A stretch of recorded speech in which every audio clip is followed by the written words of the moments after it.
ભગવાન એમ કહે કે વચનામૃતો વડે બહુ જન્મથી વર્તતી દેહાત્માના અને આત્મ પરમાત્માના અવિવેક રૂપ ભ્રાંતિને હરનારા છે, એ આપણે કાલે જોયેલું. માટે જે ભૂમિ ઉપર સત્ય પ્રથમ જગતગુરુ આપ જ છો, સહજાનંદ ગુરુ ભજે સદા. ભૂમિ ઉપર ભગવાન સિવાય બીજો કોઈ ગુરુ નથી, યાદ રાખજો. અને જેને ભગવાનને ગુરુ બનાવી દીધા એને બીજા કોઈને ગુરુ કરવાની જરૂર નથી. ભગવાન સુધી જો પહોંચાડે એ પણ ગુરુ જ છે, પણ મુખ્ય ગુરુ તો ભગવાન જ છે ને. આપણે ત્યાં જેટલી પણ પરંપરા છે, દાખલા તરીકે આપણી વિશિષ્ટા દ્વૈત વેદાંત પરંપરા, તેમાં મુખ્ય શરૂઆત ભગવાન નારાયણથી જ છે. એટલે આપણે ત્યાં તો ગુરુ પરંપરાગત જ્ઞાનમાં પહેલા ભગવાન નારાયણ જ આવે છે. એટલે ભગવાન જેવા શ્રેષ્ઠ ગુરુ, પ્રથમ ગુરુ કોઈ નથી. એટલા માટે અહીંયા કહ્યું કે ભાઈ ભૂમિ ઉપર સત્ય પ્રથમ જગત ગુરુ આપ જ છો. અર્થાત સંસાર અગ્નિના ઉદ્દીપનથી જેના પ્રાણ જતા રહ્યા છે એવાઓને પરમાત્મા રૂપ પ્રાણનો સંશ્લેષ કરી આપવો એ જ એમનું સમિજ્જન કે સમપૂજ્જીવન કહેવાય છે. માટે આપ જ પ્રથમ સદગુરુ છો. એટલે શું છે, જે સંસાર અગ્નિમાં જે એમ કહે કે જેના પ્રાણ જતા હોય છે, એટલે આદિવ્યાધિ ઉપાધિથી જે શેકાય છે, અને એવા એમ કહે કે ઉદ્દીપન એટલે ખબર ને તમને, સળગવું પેલું, એનાથી એવાને પરમાત્મા રૂપ પ્રાણનો સંશ્લેષ કરી આપવો એ જ એમનું સમુજ્જીવન કહેવાય છે. પરમાત્મા જે છે તે પ્રાણરૂપ છે એના માટે. એટલે જે આ સંસારમાં જે એમ કહે કે આ બધા અગ્નિઓ જે છે, આદિવ્યાધિ ઉપાધિ, એનાથી જે બળિયા કરતા હોય એના માટે ભગવાન જ એક છેલ્લો રસ્તો છે. આગળ આવી જાવ, કોઈ આવે નહીં. આજે બધું એવું જ રહે, ટ્રાફિકના હિસાબે બધા આવી નહીં જાય. માટે આપ જ પ્રથમ સદગુરુ છો. અજ્ઞાન કે અન્યથા જ્ઞાનની નિવૃત્તિ કરવી એ જ ગુરુનું કૃત્ય છે. અજ્ઞાન હોય એનાધિકારનું કાલે આપણે 4 પ્રકારના અજ્ઞાન જોયેલા, અને પછી એમ કહે કે અન્યથા જ્ઞાન જે કહેવાય એની નિવૃત્તિ કરવી એ જ ગુરુનું કૃત્ય છે. ગુરુ તમને અજ્ઞાનથી બચાવે, બરાબર. અને ગુરુ જ એમ કહે કે તમને જે બીજા જે પ્રકારના દુનિયામાં એમ કહે કે બીજા જે ખોટા ગુરુ હોય, અસદ ગુરુઓ કે અસદ રાજાઓ કે બીજા અધર્મની પ્રવૃત્તિ કરાવનારા હોય, એના લક્ષણો ભગવાન જ તમને જણાવે. એટલે તમને ખબર પડે કે આનાથી દૂર રહેવું, બરાબર. ગુકાર બહુ મોટો શ્લોક છે. આ પદથી બીજા ગુરુઓ થકી વિશેષ જ ગણાવ્યો છે. આ ઉપદેશ બીજા ગુરુઓની માફક શિષ્યજનોએ કરેલી અધિક પરિચર્યાને લીધે નથી, પરંતુ કૃપૈક મૂળ છે. એટલે ગુરુઓ થકી વિશેષ જ જણાવ્યો. એટલે કહેવાનો મતલબ શું છે કે બીજા ગુરુઓ જે છે એના કરતાં ભગવાનમાં વિશેષ છે. આ ઉપદેશ બીજા ગુરુઓની માફક શિષ્યજનોએ કરેલી અધિક પરિચર્યાને લીધે નથી, પરંતુ કૃપૈક મૂળ જ છે. એટલે ભગવાન ફક્ત કૃપા મૂળથી જ એમ કહે કે શું બીજા શિષ્યો ઉપર એમ કહે કે પોતે એમ કહે કે એનું અજ્ઞાન દૂર કરે છે. કૃપા કરીને જ ફક્ત દૂર કરે છે. શિષ્યોની પેલી સેવાથી કંઈ ખુશ થઈ જાય કે બોલો આપણે કહીએ ને ખુશામત કરે ને, એ તો પછી ખુશામત તો ખુદા કો ભી પ્યારી હોતી है. અને ખુશામતથી ભગવાન રાજી થઈ જાય ને એવું કરે એવું કંઈ નથી. ભગવાનની કૃપા જ મૂળ કારણ છે. એટલે ભગવાન શું છે, પોતે કૃપા કરીને જ એના ભક્તજનો કે એના જે એમ કે શરણાગતિઓ જેને સ્વીકારી હોય ભગવાનની, એ બધાને ભગવાનનું એનું અજ્ઞાન દૂર કરે છે. અસાધારણ આચાર્યપણું કહ્યું. હવે મોક્ષનો મુખ્ય ઉપાય પણ આપ જ છો એમ કહે છે. એટલે ભગવાનમાં શું અસાધારણ રીતે આ પ્રમાણે આચાર્યપણું રહેલું છે. મોક્ષનો ઉપાય પણ ભગવાન જ છે એમ કહ્યું. હે નાથ, ધૃતિયુક્ત એટલે અચળ તપસ્યા વડે જેમણે ભક્તિની ઉત્પત્તિમાં વિરોધી વિષય અભિલાષા રૂપ પાપોનો નાશ કર્યો છે, માટે જ આપના ચરણારવિંદને જ શિવવાના એક સ્વભાવવાળા મુનિઓએ હૃદય કમળમાં રહેલા આપ અધિકારને અનુસારે અંતકારે સ્મૃતિ આપીને અથવા નહીં આપીને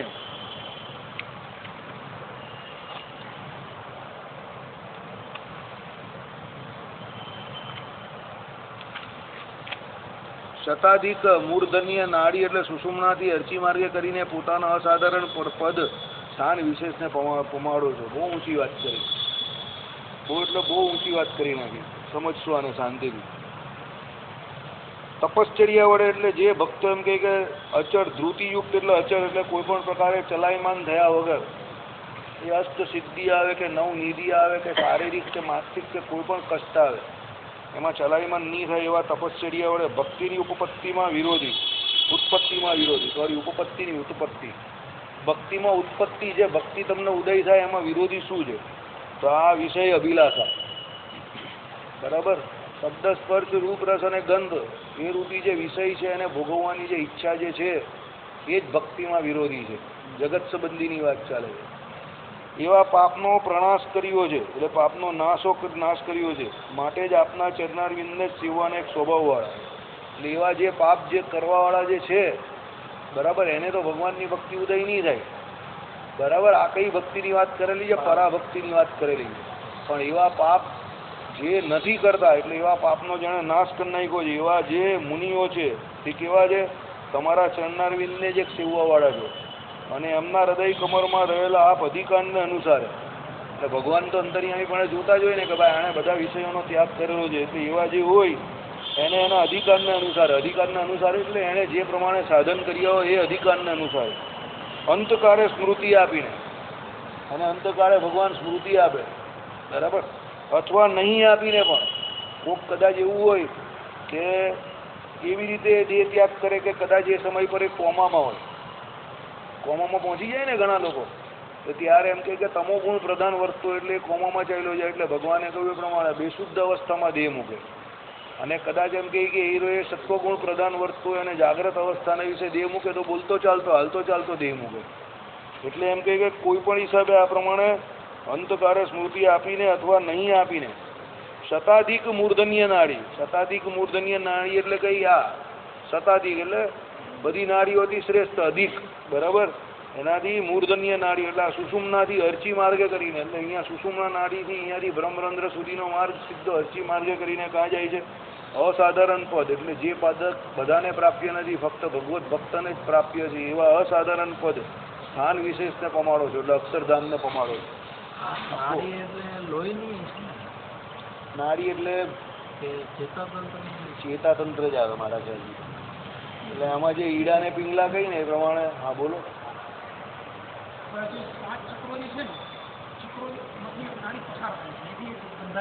નહીં એ હિસાબે નહીં પૂછતા એ કે એમાં બ્લડ આવે કે એમાં પેલું નર્વસ સિસ્ટમ વાળી નાડી આવે ચેતા જ છે મારા ખ્યાલથી ઈડા પિંગલા ને વચ્ચે સુષુમ્ના એ પ્રમાણે આવે આ ઈડા અને પિંગલા આમ એકનો શ્વાસ ચાલે ને એકનો એને વચ્ચેથી સુષુમ્ના નાડી જાય તો અહીંયાથી એનો બ્રહ્મરંધ્રમાં એન્ડ આવે અને હૃદયમાંથી જ નીકળે એનો પેલો હૃદયમાંથી એન્ડ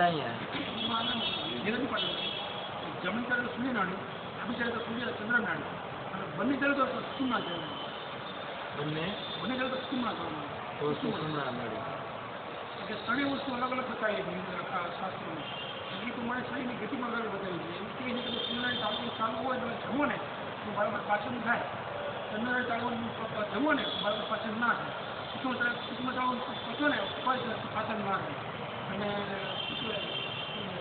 યોગની રીત પણ છે અંશ વખતે પણ સૂર્યનારાયણ હોય ને તો સૂર્યપ્રધાન હોય ચંદ્ર હોય ચંદ્ર પ્રધાન હોય સૂક્ષ્મ આવે તો રોગી પ્રધાન બંનેમાં શ્વાસ લેવો તો એ તો રોગી બને એવું બને પણ એમાંથી એકમાંથી બીજી નાડીમાં જવાય એના માટે પણ બધી આપણે ત્યાં વિધિઓ બતાવેલી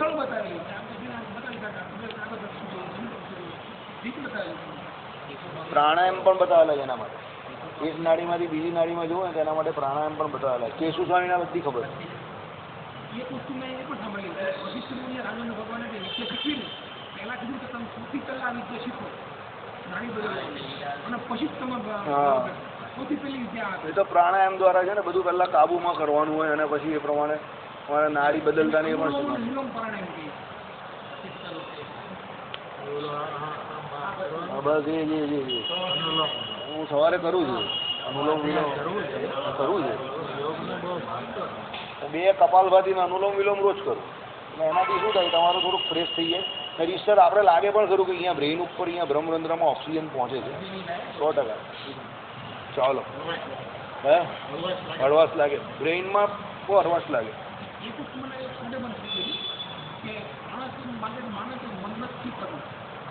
કરવું હોય ને તો આપણું જે પદ્ધતિ આપણે શીખવામાં આવે છે યોગ વિદ્યામાં નાકથી પાણી થોડુંક લઈ શકીએ એ તો ભગવાને વાત પેલી કે નાકની જે અંદર નસ છે ને એ આની પદ્ધતિ મોટી હોય છે અને ઉપયોગ ન હોય એટલે સાંકડી થઈ જાય એને પહેલાં શ્વાસ પણ ટૂંકા થઈ જાય અને બીમારી પણ વધે તો નાકાથી પાણી પીવું તો મગજને એકદમ શાંત રાખે છે પણ એ માણસ તો વિદ્યા પણ બરાબર ભણી શકે અને વિનિમય બરાબર લઈ શકે પછી પાણી નાકથી પીવાનું તો એથી કાઢ નાખવાનું બીજા નીકળી પણ જાય એનું તો એક મશીન આવે છે એટલે મારો દીકરો અમેરિકા લાવ્યો હતો મને કે પપ્પા આ કરજો તમારે શરદી ન સાચી વાત છે શરદી સાચી વાત છે એક પેલો પણ એક સિદ્ધાંત જેમાં હું તમને સમજાવું એવું કહેવાય આપણે તો જે પેલા અહીંયાથી દોરી નાખીને અહીંયાથી જે કાઢી શકતો હોય ને એ માણસ એકદમ સ્વસ્થ કહેવાય. હા કુંજર ક્રિયા એટલે કુંજર ક્રિયા કહેવાય. મારા વચનામૃતમાં કહ્યું છે.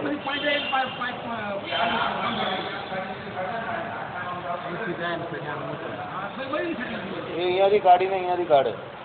મારા જે લખેલું જ ને કુંજર ક્રિયા વચનામૃતમાં આવે છે કુંજર ક્રિયા. કુંજર ક્રિયા આવે આવડ્યા નહીં એ તો મને બીજી એમ ગુદા દ્વારા લેવું પાણી એ પણ છે. બસ્તી બસ્તી કહેવાય.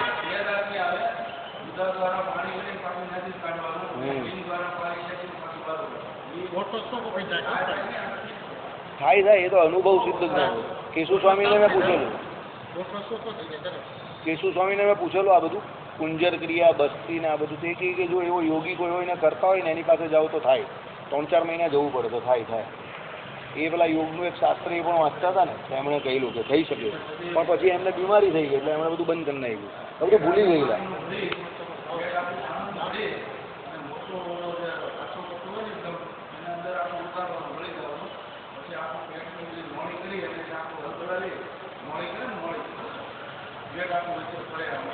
હા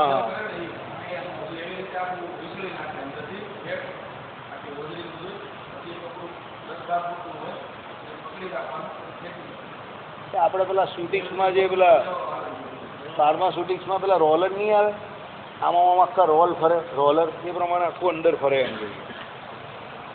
ચાલો, એટલે અર્ચી માર્ગે કરીને પોતાના અસાધારણ પદ એટલે અક્ષરધામને પમાડે છે ભગવાન.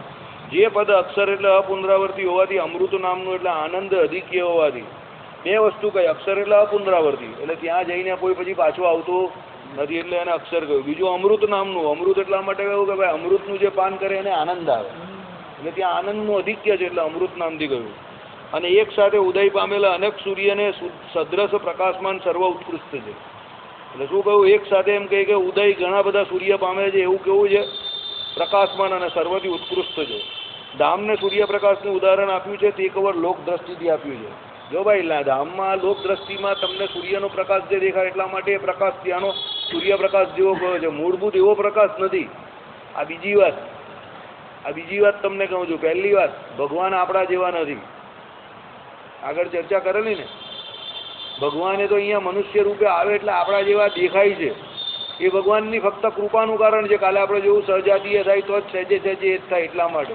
એટલે ભગવાન જીવ જેવા પણ નથી ને માયા જેવા પણ નથી. 3 તત્વ અનાદિ છે, એમાં ભગવાન જુદા જ છે. આવું એ પ્રમાણે અક્ષરધામમાં જે આ પ્રકાશની વાત કરી, અક્ષરધામની જે કોઈ સરખામણી કરીને આ લોકના કોઈ ઉદાહરણ આપ્યો હોય એ આ લોક જેવા બેઠા ના સમજવા, પણ આપણી બુદ્ધિમાં આવે એટલા માટે એ ખાલી ઉદાહરણ રૂપે કયા હોય, ઉપમાવાચક શબ્દ કહે ને એટલે. બાકી એ તો જે સમાધિ નિષ્ઠ હોય અને જેને દેખાય એ જ એનું જોઈ શકે અને એનું સુખ માણી શકે.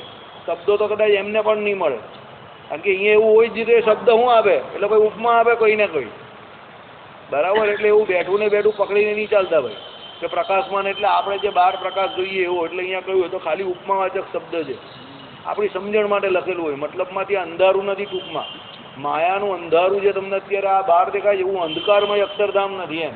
એટલે અંધકારનું વિરોધી એટલા માટે એને શું કહ્યું, સ્વયં પ્રકાશ. નિત્ય વિભૂતિ નિરૂપણમાં આવે છે ને સ્વયં પ્રકાશ. સ્વયં પ્રકાશ એટલે શું, એનું લક્ષણ જળમાં ન ચાલ્યું જાય. કેમ, જળ કેવી છે, માયા જે છે તે કેવી છે, અંધકાર રૂપ છે, તમો ગુણ પ્રધાનપણે વર્તે એવું અંધકાર રૂપ છે. માયાનો અંધકાર આપણે આમ બહાર જોઈએ તો કેવું દેખાય. એટલે અક્ષરધામ એનાથી એક્ઝેક્ટ ઉલટું છે, એમ સમજીને ચાલવાનું. એટલે એને સ્વયં પ્રકાશ કહ્યું. જીવની સ્વયં પ્રકાશતામાં અને અક્ષરધામની સ્વયં પ્રકાશતામાં ફરક છે. જીવને સ્વયં પ્રકાશ કહ્યો એટલે જ્ઞાન સ્વરૂપ માનવાનો, તેજોમય માનવાનો. પ્રકાશ એનો પણ છે, પણ અક્ષરધામની જે સ્વયં પ્રકાશતા કહી એમાં એ જ્ઞાન સ્વરૂપ નથી, પણ આપના જ્ઞાન ગુણને વધારનારું છે. કારણ કે એ પોતે કેવું છે, પરાગર્થમાં આવે છે, પ્રત્યક્ષમાં નથી આવતું. એને એનું હું પણ નથી અક્ષરધામનું. એટલે જીવમાં જે આ સ્વયં પ્રકાશપણું આવે એ અલગ છે, પરમાત્માનું સ્વયં પ્રકાશપણું એ પણ અલગ છે, અને ચિદાકાશનું જે કહ્યું નિત્ય વિભૂતિનું એ પણ સ્વયં પ્રકાશપણું અલગ છે. આની પર જ આખો વિશિષ્ટા દ્વૈત વેદાંત છે. કારણ કે આપણામાં ગુણ ગુણી ભાવ માને છે. અક્ષરધામ જે છે ચિદાકાશ છે, સ્વયં પ્રકાશ કયો છે, પણ એ ધામમાં રહેનારો ધામી કોણ? તો પરમાત્મા પોતે, મુક્તો, અને આપણે જે જઈએ તે. એટલે ધામમાં આ બધા જાય છે. અક્ષરધામ જે ચિદાકાશ કહ્યું, એને સ્વયં પ્રકાશ કેમ કહ્યું? કે અહીંયાથી જે મુક્તો ત્યાં જાય એ પોતે પોતાના આનંદમાં ત્યાં આવી જાય. અહીંયા જે માયામાં એના જે ગુણો તિરોધાન પામી ગયા હોય તે બધા ત્યાં જઈને શું પૂર્ણ વિકાસને એટલે આવિર્ભાવ પામી જાય. સમજો. અને પરમાત્માની વાત કરી સ્વયં પ્રકાશના, એ તો પરમાત્મા પોતે સર્વજ્ઞ છે. અને પરમાત્માની જે મૂર્તિ છે એમાંથી તેજ ને તેજ કાયમ માટે નીકળતું જ રહી છે, એટલે પરમાત્માને સ્વયં પ્રકાશ કહેવાય. એટલે બધો થોડો વિવેક રાખજો ભાઈ. આ બધું વેદાંત છે ને એવો વિચાર, એવું તો મને એવું કાયમ લાગે. હમણાં એક જગ્યા પર હું ગયેલો એવી રીતે જ એક લેક્ચર આપવા માટે ગયો, અને ત્યાં પછી કોઈ ધાર્મિક પ્રોફેસર હતો, એમણે મને કહ્યું કે થોડીક તમે સત્સંગ બાબતમાં ચર્ચા કરો. એ ચાલ્યું તો ભાઈ લોકોને એમાં બહુ રસ પડી ગયો. SVNITમાં એ લોકો સ્પિરિચ્યુઅલ અને હોલિસ્ટિક પર્પઝ એના માટે પેલા બધા પ્રોફેસરો નામના બધા સ્કેન્ડલો બહુ આવે જ ને, એ લોકોએ બધા ઇન્વાઇટ કરેલા આખા ગુજરાતથી બધા સ્પીકરોને. આપણા ફાર્મસી કોલેજના પણ, ભાવનગર કોલેજના પણ પ્રિન્સિપલ આવેલા છે. ઘણા બધા લોકો સારા આવેલા. તો પછી પહેલી થોડીક વાત કરી role model, teacher as a role model એની ઉપર, ને પછી થોડીક ધાર્મિક વાત કરી. એમના એક પ્રોફેસર જે હતા તે બહુ સત્સંગી માણસ. પછી એમણે મને કહ્યું કે આ બધી બીજી વાત છોડો, તમે આ સત્સંગની જ વાત કરો. અને પછી ત્યાં એ ચર્ચા કરી, ખુશ થઈ ગયા એ લોકો. એટલે લોકોને તો બહુ ભૂખ છે આની, સમજો. સાચા જ્ઞાનની લોકોને બહુ ભારી ભૂખ છે. અને આપણા ફાર્મસી કોલેજના જે પ્રોફેસર હતા એ તો બહાર રસ્તામાં ઊભા રહ્યા, પછી ઘણી બધી ચર્ચા કરી મારી જોડે. પછી પેલા DR શાહની વાત કરી, અમારા દિનેશભાઈ માલીબાવાળા, હા, એની વાત કરી. આ બહુ ખુશ થઈ ગયા. મને કહે કે આ બાજુથી એકદમ આ બાજુ કેમ આવી ગયા? તો ભાઈ આ રસ્તો સાચો છે તો આ બાજુ આવીએ ને. એ બધું ફાર્માસ્યુટિક્સ તો બહુ ભણી લીધું, પણ મુખ્ય તો બ્રહ્મ વિદ્યા છે. બહુ ખુશ થઈ ગયા. એટલે જ્યારે પણ તત્વજ્ઞાનની ચર્ચા શાસ્ત્રમાં થઈ હોય, કોઈ બીજા કરતા હોય, તો ભલે તમને રસ પડે કે ન પડે, પણ રસ પાડજો. એનાથી શું થશે? આજે ને આજે રસ ન પડશે, પણ જ્યારે તમને એ કોઈ બીજી જગ્યા પર કોઈ કહેશે ને ન સમજ પડશે, ત્યારે તમને થશે કે એનાથી સારું પેલી સભામાં ધ્યાન આપશે. અઘરી થિયરી જ્યારે માસ્ટર ચલાવતો હોય ત્યારે આપણે ધમાલ કરીએ. એ ઘરે જઈને સમજવા બેસશે ને ચોપડામાંથી સમજ નહીં પડે ત્યારે આપણે એમ થાય કે ઘરે પેલો માસ્ટર મફત ભણાવતો હતો કોલેજમાં, ત્યારે આપણે ધ્યાન નહીં આપ્યું. આ એવી વાત છે, બરાબર. હમણાં જ મેં એક બહુ મોટા વિદ્વાન છે સુરતના, બ્રાહ્મણ છે, એમને મેં એમ કહ્યું, ખાલી આટલું જ કહ્યું કે ભાઈ યતીન્દ્રમત દીપિકાનું જે છે ને રામાનુજાચાર્યનું, એનું અનુવાદ અમારી વચનામૃત ભૂમિકામાં છે.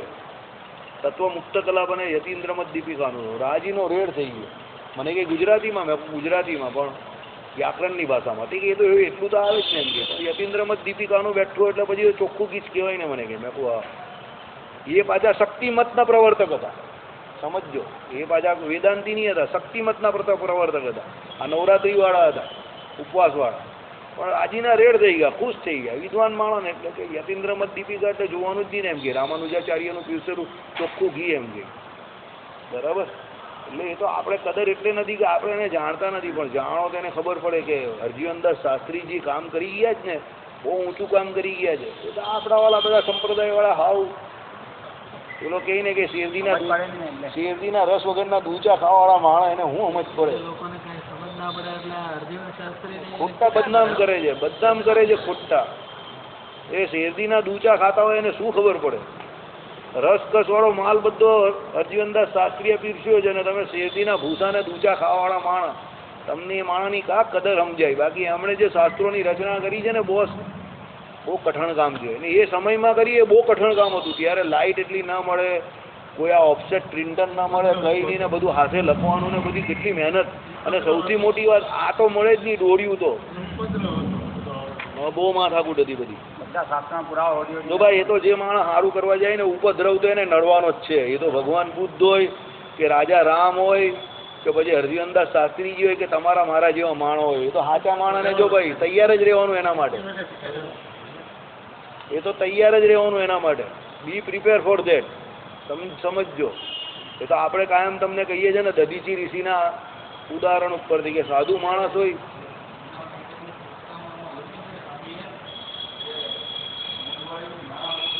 હા સાચી વાત છે, બહુ લખેલું એમણે દરેક દરેક પુસ્તકમાં એમણે લખેલા છે પ્રસ્તાવનામાં. સાચી વાત.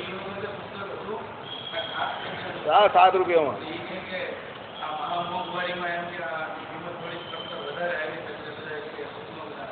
હા, સમજી ગયો. બહુ મહેનત કરી એ માણસ. 7 રૂપિયા લઈ ગયો એ પુસ્તકની કિંમત, એમાં પણ એમણે આવું લખેલું છે કે માફ કરી દેજો અમને. બોલો, વિચાર કરો. અને કમાવાનું તો કંઈ નહીં, દોર્યું પણ કમાવાનું નહીં. બરાબર. એટલે આ બધા સાધુ પુરુષો, સંત પુરુષો આપણા માટે કરી ગયા બધું. ચાલો, અને એ કરી ગયા તો અત્યારે આપણે વાંચી રહેલા છે, અને તમે હું સત્સંગ કરી રહેલા છે, અને આ સત્સંગ બચેલો છે. અનંત કોટી બ્રહ્માંડ, કોઈ ગણતરી નહીં. 14 લોકનું એક બ્રહ્માંડ, એવા અનંત કોટી બ્રહ્માંડ, એટલે એની કોઈ ગણતરી જ નહીં. એક બ્રહ્માંડમાં એક સૂર્ય.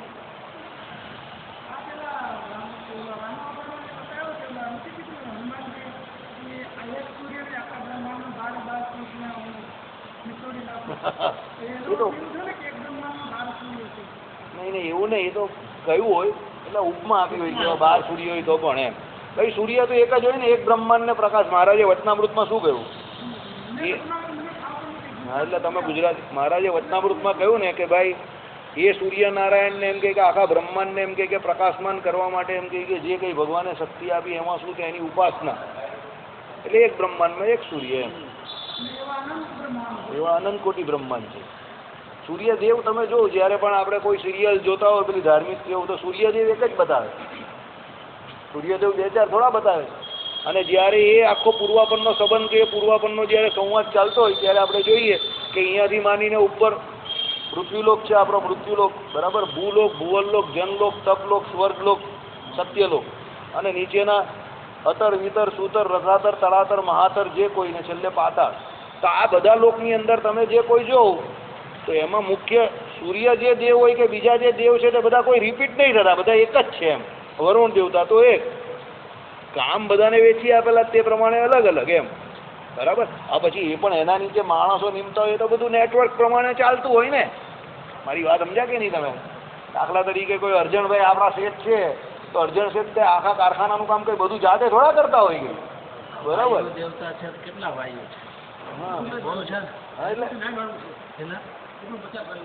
એટલે એ તો નિમેલા હોય ને. હમણે મુખ્ય દેવ એક હોય. એ તો આ બધું કેશુ સ્વામી પાસે જ અમે પણ શીખેલા.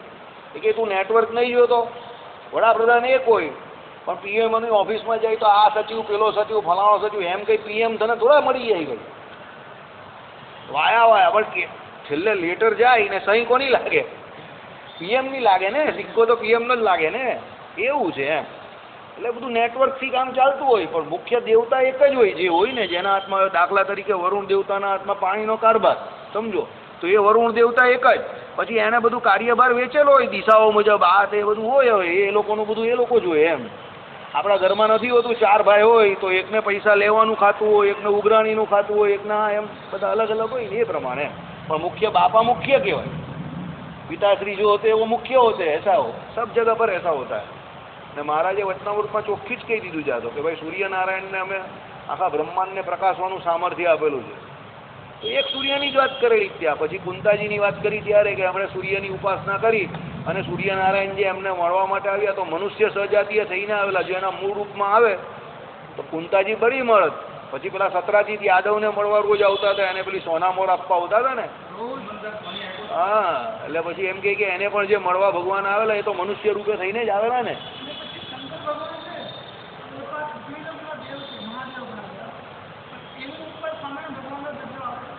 એ દરજો એટલે એમાં શું છે, આખો શરીરી ભાવ છે, સમજો. પુરુષોત્તમ નારાયણ અને બ્રહ્મા વિષ્ણુ ને મહેશ, બ્રહ્માંડે બ્રહ્મા વિષ્ણુ ને મહેશ બધા અલગ અલગ હોય. દરેક બ્રહ્માંડમાં અલગ અલગ. બરાબર. હવે આમાં શું છે કે ભગવાન પુરુષોત્તમ નારાયણ એક અને બ્રહ્મા વિષ્ણુ ને મહેશ એ બધી અલગ અલગ બ્રહ્માંડમાં અલગ અલગ. બ્રહ્માજી પણ પાછા 1 મુખવાળા આવે, 2 મુખવાળા આવે, 3 મુખવાળા આવે, અરે 4 મુખ, સહસ્ત્ર મુખવાળા પણ છે બ્રહ્માજી. જેટલા બ્રહ્માજી મોટા એટલું એનું બ્રહ્માંડ મોટું. આઈડિયા આવ્યો તમને?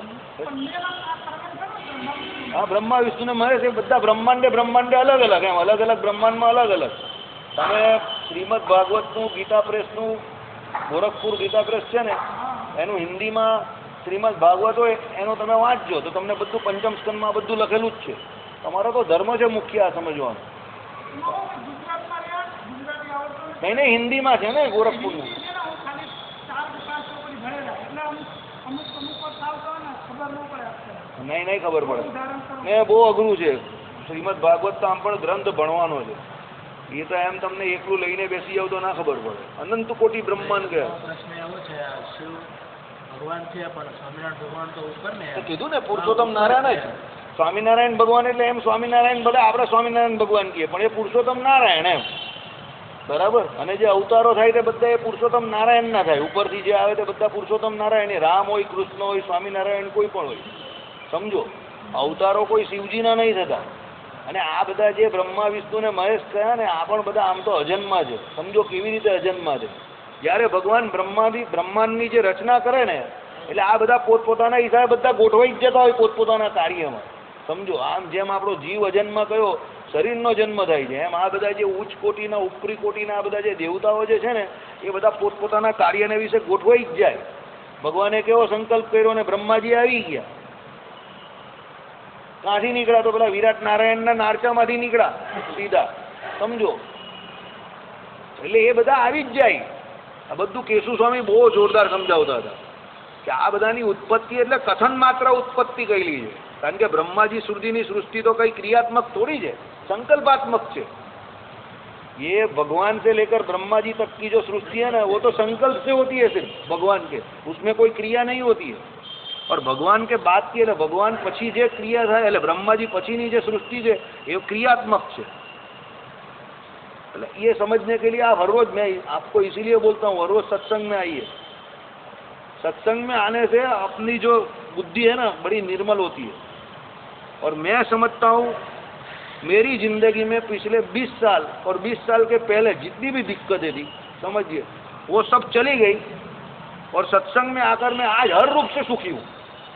एक रूप से नहीं, हर रूप से सुखी हूँ. तो सत्संग करना बड़ा जरूरी है. इससे अपना अज्ञान तो जाता है.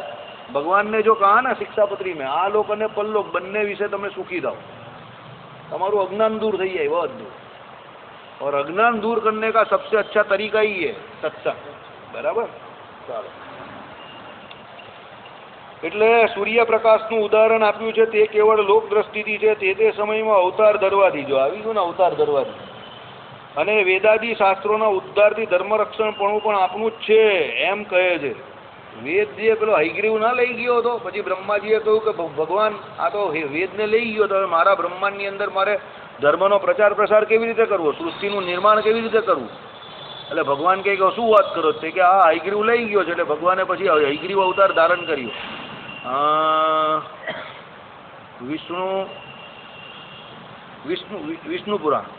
વિષ્ણુ પુરાણ જેણે સિરિયલ જોયો છે એ વિષ્ણુ પુરાણની અંદર 4 વેદને પેલા એ જે પકડેલા એ આખું બતાવે છે. મૂર્તિમાન વેદોને કોણે હયગ્રીવે એ આખું બતાવે છે. અને પછી ભગવાન જાય છે અને પછી પેલા હયગ્રીવને મારીને એ 4 વેદોને છોડાવે છે. અને પછી એ 4 વેદો જે એનો પ્રચાર પ્રસાર બ્રહ્માજી કરે છે. બરાબર. આપણા પુરાણોમાં બધી કથા આવે જ છે. ચાલો, એટલે ધર્મરક્ષક પર પણ ભગવાનનું જ છે. વેદોનું પહેલેથી વેદો ઉપર કાયમ આક્રમણ થયું જ છે. આપણે અત્યારે પણ આ બધા જેટલા પણ નાસ્તિકો છે તે આપણા વેદો ઉપર આક્રમણ કરે છે ને. વેદોની બધી જે આપણી કેટલી બધી એ બાળી નાખી એ લોકોએ. ઋચાઓ કેટલી બધી બળી ગઈ. અત્યારે 1 લાખ પણ રહી નથી. માંડ 1 લાખ રહી છે, બાકી બધું બાળી નાખ્યું. એટલે આ વેદ ઉપર હુમલો કઈ આજકાલનો નહીં થતો.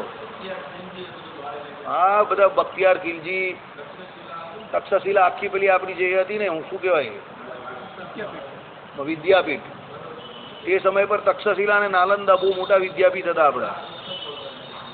પેલો યુએન સાંગ જયારે ઇન્ડિયા આવેલો ને ચાઇનીઝ પેલો, ત્યારે એ કહેતો હતો કે ભારતના લોકો એમ કહે કે એને બધું લખેલું, એને પુસ્તક લખેલું છે. બહારનો હતો એ તો ઇતિહાસકાર ચીનનો, એણે બહુ વખાણ કરેલા છે આપણા. અને કે ભારતનું મૂળ આમાં જ છે, આ વિદ્યાપીઠોમાં જ. એ જ ને ભણતા આખા વર્લ્ડના પર ભણતા હતા. જેમ અત્યારે બધા હાર્વર્ડમાં ને એમાં ભણવા નહીં જતા તેમ ત્યારે અહીંયા ભણવા આવતા હતા. 1 મહિના સુધી આગની ઓલવાયેલી. સાચી વાત છે. એટલે આપણી ઉપર તો વેદો ઉપર ને આપણા પુસ્તકો ઉપર બહુ હુમલા થયા છે. કારણ કે આપણી મૂળ સંસ્કૃતિ આખી આપણા પુસ્તકો ઉપર છે. એવું બધા જાણે છે કે ભાઈ આ હિન્દુઓનું મૂળ જે છે તે એ લોકોના શાસ્ત્રો ઉપર છે. એટલે આપણી ઉપર એટેક થાય છે. બરાબર. ચાલો, તો પણ ભગવાન શું કહે છે? આ સનાતન સંસ્કૃતિ જે છે તે સનાતન જ છે અને કળિયુગના અંતમાં પણ આ તો રહેવાની જ છે. ધર્મ ગ્લાનીને પામશે પણ ધર્મનો સંપૂર્ણ નાશ નહીં થવાનો. અને ભગવાન પાછો કલ્કી અવતાર ધારણ કરીને પાછું બધું પહેલાં જેવું કરી નાખશે. વર્ણાશ્રમના ધર્મ પણ આવી જશે અને બધી ક્રિયા પાછી પહેલાં જેવી સ્ટાર્ટ થઈ જશે નવા સતયુગને વિશે. એટલે આપણે કંઈ ડરવાની જરૂર નથી. એ તો યુગે યુગે આ પ્રમાણે ચાલ્યા જ કરે છે. યુગ યુગનું કામ કરતું હોય એટલે એમાં આપણે કંઈ ટેન્શન લેવાની જરૂર નહીં. ચાલો. હે સુકૃત પ્રિય જેમને છે એવા ભગવાનને સુકૃત બહુ પ્રિય છે એટલે દુષ્કૃત ન કરવું. દુષ્કૃત ભગવાનને પ્રિય નથી, સુકૃત જ પ્રિય છે. પ્રભુ એટલે ધર્મ સ્થાપનમાં સમર્થ એવા તમો, વિશદ ધર્મપદ એટલે ધર્મરૂપી પર્થ માર્ગ તે ધર્મપદ કહેવાય. ઇષ્ટ અર્થને પમારનારો છે માટે ધર્મને પદ કહેવાય છે. એવો ધર્મપદ શ્રેય અને પ્રેય એમ બે પ્રકારનો છે. તો આ શ્રેય અને પ્રેય બે પ્રકારનો કેવી રીતે છે તે કાલે જોઈશું. અત્યારે બધા બેસજો, બધાને પ્રસાદ આપશે ત્યાંથી. બરાબર? એકાદ